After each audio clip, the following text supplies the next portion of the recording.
Okay, it's going to be a AEW pay-per-view review of Fyter Fest 2019. This was actually a Bleacher Report Live exclusive pay-per-view that took place last June, at the end of June. And yeah, I honestly I didn't know anything about this pay-per-view until recently. I totally did not know about this pay-per-view last summer as it happened, but yeah, a lot of people were, uploading, top AEW matches so far lists. And a lot of the matches from Fyter Fest actually made the list. I thought this was maybe like a house show throwaway pay-per-view, but no, this was actually a quality show. It was only 2.5 hours, but I'm reviewing this now because Fyter Fest is the next big AEW event. So some changes have been made to Fyter Fest 2020. It was supposed to take place, this summer on pay-per-view. I don't know if it was going to be Bleacher Report Live exclusive, or maybe it was going to be a monster pay-per-view that was going to be on DirecTV and all those pay-per-views. But the changes are because of the pandemic. They're making it a 2-night event, kind of like how Blood and Guts was, maybe even Bass at the Beach. So this is actually going to air on Dynamite. It's going to be July 1st, July 8th. A 2-night event on Dynamite. I think you're going to get Brian Cage challenging John Moxley for the title. Also, you get Best Friends taking on Omega and Adam Page for the tag team titles. So those are the only 2 matches that have been announced so far. So unfortunately, Fyter Fest 2020 is going to be on Dynamite. So yeah, let's just go back to Fyter Fest 2019 from last year. Really underrated show, and like I said, guys, I totally slept on this show. I knew nothing about it until recently. So first match on the main show. I'm just going to focus on the regular pay-per-view here. We had CIMA taking on Christopher Daniels in a singles match to open up the show. Yeah, for them to get CIMA coming to the States last summer, I totally did not know that this happened, but that's an incredible get for AEW. So you guys know CIMA is, he's basically the head guy from Dragon Gate. He was kind of like their leader. Now they're talking about CIMA. I don't even know if CIMA is involved with Dragon Gate now, because they said now he's the head trainer at the Oriental Wrestling Academy in I believe in China now. So, wow, like I had no idea that CIMA was training Chinese wrestlers now. So they talked about that. This is an incredible matchup right here, and I remember these guys actually faced on the International Challenge show in ROH right before Final Battle 2006. I actually spent like $80 to hunt down that show. It's very rare because, it wasn't that a lot of the rare Ring of Honor shows, they didn't produce that many units because they weren't going to sell. So that's why that show became so rare. But they were in a tag match to main event International Challenge. And, Excalibur on commentary, he even talked about here how, CIMA and Daniels, they wrestled in Michinoku Pro back in 1999. So tons of great stuff from Excalibur on commentary. And then Jim Ross was stuck in like this WWE bubble for like 20 years. So he's just like, oh, wow. Wow. Like he's just like, he's taking in all this information, like he's, shocked by it. So, the one thing you notice about CIMA and Daniels is like their physiques, like, it's just the way it is. Most of the guys that started watching, CIMA and Daniels, by the time they, made a name for themselves, they were in their mid 30s, and this was like back in 2005, 2006. So that was like 15 years ago. So both guys are, approaching 50 years old. So, they don't look as ripped and as toned as they did back at Unbreakable 2005 or whatever. So, but you could just tell that the both guys are very seasoned, very skilled. They kept this short, but it was just really, really fun to watch. Both guys could still go. Just really good stuff. I heard that the match that CIMA had at the pay-per-view a couple weeks later, I believe it was Fight for the Fallen, was definitely that actually made some of the lists. I can't remember who he wrestled, but, the CIMA match a couple weeks later I heard was even better. All right, so next up we have Riho taking on Yuka, Sakazaki, and Nyla Rose. Nyla Rose, we've seen her recently. She was the AEW champion. She just lost the belt at the last pay-per-view in a 3-way match right there. This was really good stuff. I was surprised at how good it was. Honestly, it really felt like a handicap match. Nyla Rose looked dominant, but at the same time, there was some great double-team moves from the Japanese girls here. There was just so many kickouts where it looked like a double pin, and then Nyla Rose kicked out. There was actually Nyla actually goes for a guillotine leg drop while one of the Japanese girls is laid up on one of the ropes. That came off great. There was actually legit, this is awesome chance for this match, which came off very genuine, I would say. So, yeah, Riho actually got the upset there. She had an incredible match at All Out. The next, monster pay-per-view after this in September. So, so she goes over there. But, yeah, just a really nice little fun three-way match right there. All right, so next up we have Adam Page taking on Jimmy Havoc, taking on Jungle Boy, taking on MJF in a four-way match. This is the best promo I think MJF has cut. He insulted a lot of the fans there. One of the things about the show is it had a video game.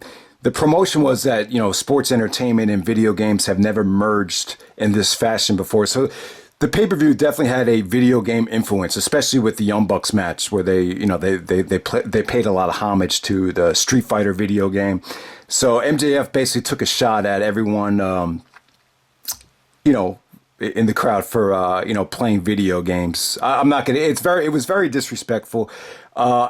Jim Ross actually compared MJF to Paul Heyman. I know both MJF and Paul Heyman are Jewish, but I can see the comparisons. With the mic skills and the how aggravating and annoying they could be on the mic. So yeah. So one thing you notice about this four-way match right here is, these are four of, homegrown AEW talents right here. And when you watch this match, the great thing about watching this pay-per-view late is you could definitely see the progression in all these guys. The one that I haven't really warmed up to is Jimmy Havoc. I haven't seen a lot of him.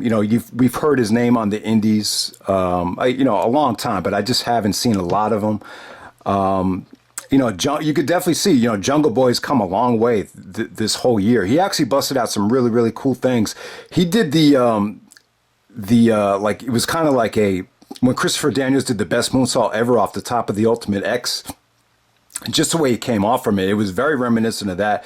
It really looked like a move you would see straight out of the jungle. So I really like that spot there. Adam Page looked dominant. He got the pinfall here. MJF is actually a good technician. He's got some good fundamental skills. He's not flashy. He's not over the top with his athleticism, but he's got a pretty good fundamental skill set. I would definitely say that. So yeah, these are just, this was just a nice solid four-way match featuring the homegrown guys. It didn't, probably one of the weaker matches on the show, but still solid stuff. All right, so the last three matches, I would say that the last three matches from Fyter Fest really hit the 4-star level here.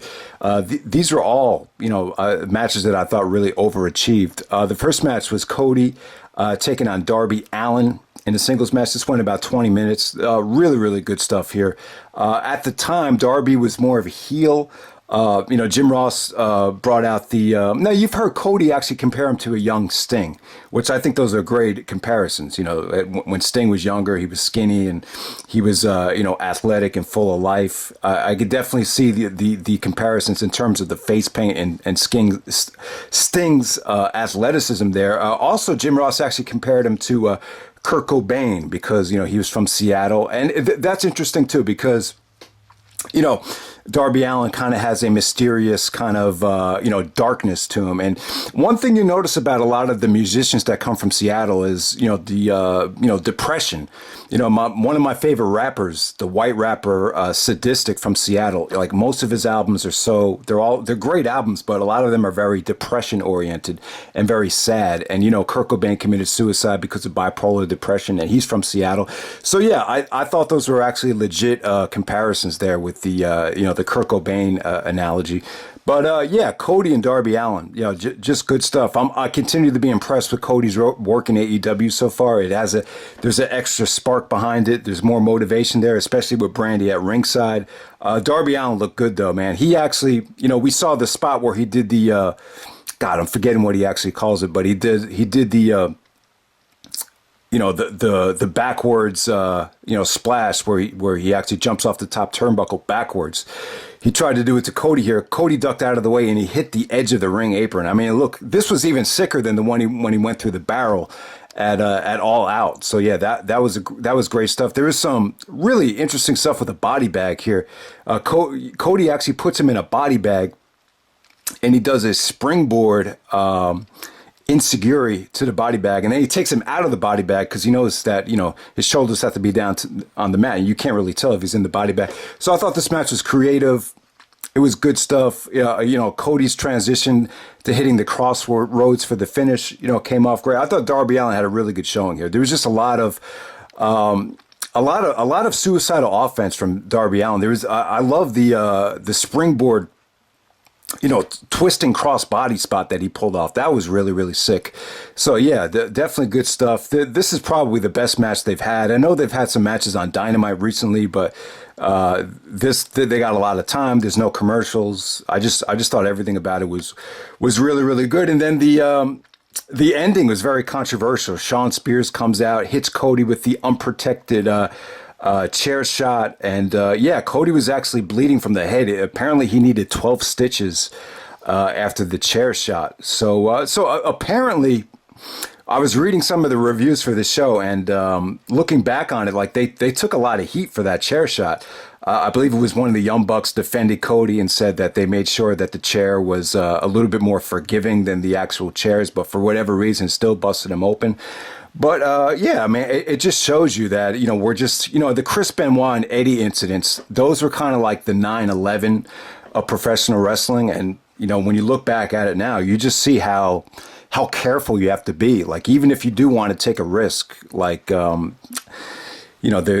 going to be a somewhat of a backlash if you're, willing to take, a chair shot like that. So, yeah, for whatever reason, Cody was in a pool of blood. It looked pretty nasty, but hey, I hope he's okay. I hope he, obviously he recovered from this, but, you just hope there's no long-term, damage from it. All right, so next up we have, this is actually a rematch, I believe, from the Battle of Los Angeles 2016, where I believe Meltzer actually rated that a 5-star match. So you have the Elite, Kenny Omega, Matt Jackson, Nick Jackson of the Young Bucks taking on the Lucha Brothers, Pentagon Jr., Ray Phoenix and Laredo Kid. I'm not sure if the teams are exactly the same as the Bola match. I really, I'm not the indie expert that I used to be, so I can't really remember. But yeah, man, definitely good stuff here. Like I said, guys, this had a video game like theme to it. So, the most memorable spot in the match for me was when Omega and the Young Bucks, they all did the simultaneous Hadouken from Street Fighter. I believe if you played the game Street Fighter, Guile's finisher was the Hadouken. Kenny Omega actually had a Ring of Honor shirt where he actually is doing the Hadouken. That's still probably the best Ring of Honor t-shirt ever. But yeah, that was cool. The simultaneous super kicks was another great spot. The Lucha Brothers actually pulled it off as they countered the Young Bucks and Kenny to doing it. That was really, really cool. I think it was Ray Phoenix. He actually goes for a springboard Spanish fly, the Marufuji finisher. I don't remember what Marufuji called. I know Marufuji used to do that move. I can't remember what he called. I think he might have called it the pole shift. Or maybe the pole shift was something different, but I know it's definitely not the Shirinoe. But basically the Marufuji finisher off the middle of the top rope, which is, I've never seen it, off the middle like that before. So that was really, really cool. Just so many great stuff in this match. I mean, I can't even remember, but the Omega hit the one wing angel for the finish. Just really, really great stuff. Probably not as good as the Bola match, but yeah, the selling point is you get to see, a match that main evented Bola in the middle of a mainstream wrestling audience featuring 5,000 fans. So really, really good stuff. Definitely the match of the night. And then the main event, you have Jon Moxley taking on Joey Janela in a non-sanctioned match. All right, here's the problem with this match. The match was great and everything, but the thing for me, like, I understand AEW didn't have television at the time, so they really didn't have any video package explaining the beef between these two. They talked about on commentary how Joey Janela said that Moxley is a PG watered down version of what he used to be. I have no idea if these guys have any history together. They talked about how Moxley used to wrestle in death matches, from time to time. So yeah, I don't know if this match was built up back at Joey Janela's spring break. Maybe that's a possibility. I have no idea. But the bottom line is, I don't have a problem with a match like this. They said that AEW wanted nothing to do with the match because it was going to be that brutal, so they didn't want to be, liable for any of the, fatalities or consequences that the match would have. So they really set it up like this is going to be brutal. And yeah, really, this match really over delivered. No, here's my thing about this match. If the two participants are willing to go through this type of chaos and this type of abuse, if this is what really makes them happy, then let them do it. But my thing is, like, a promoter should never pressure a wrestler into wrestling this type of way. But Moxie is he's a crazy dude. I know when he was back in CZW and Dragon Gate USA, he loved wrestling this type of style.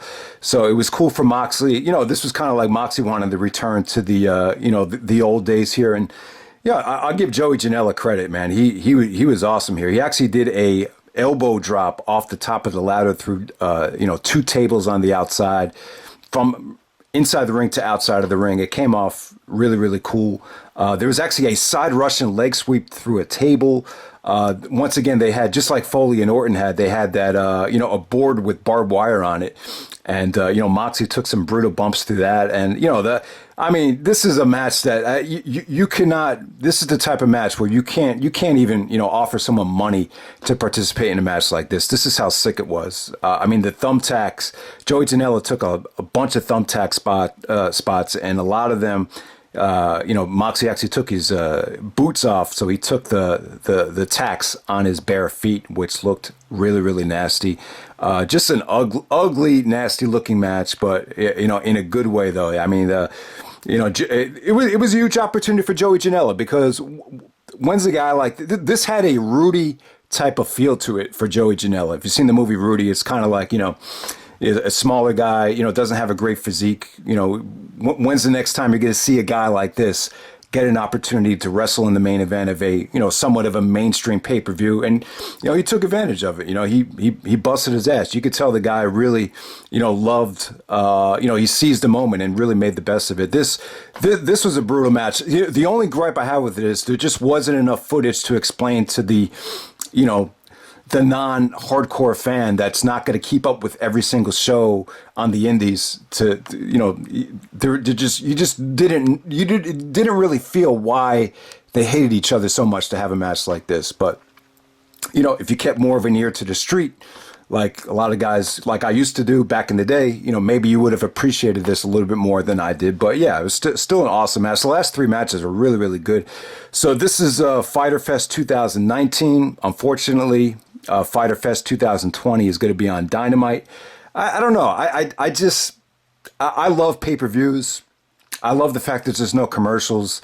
Anytime you'll see a pay-per-view done on a television show, it just doesn't have the same feel to it. But, hopefully they can start producing some quality matches on Dynamite. I think AEW has really struggled in terms of putting on quality wrestling matches in the midst of the pandemic. I don't know. I just think they need to start producing some better, one-on-one quality matchups, and hopefully at Fyter Fest, some of those matches actually do deliver, but we'll see what happens. All right, guys, thanks for watching.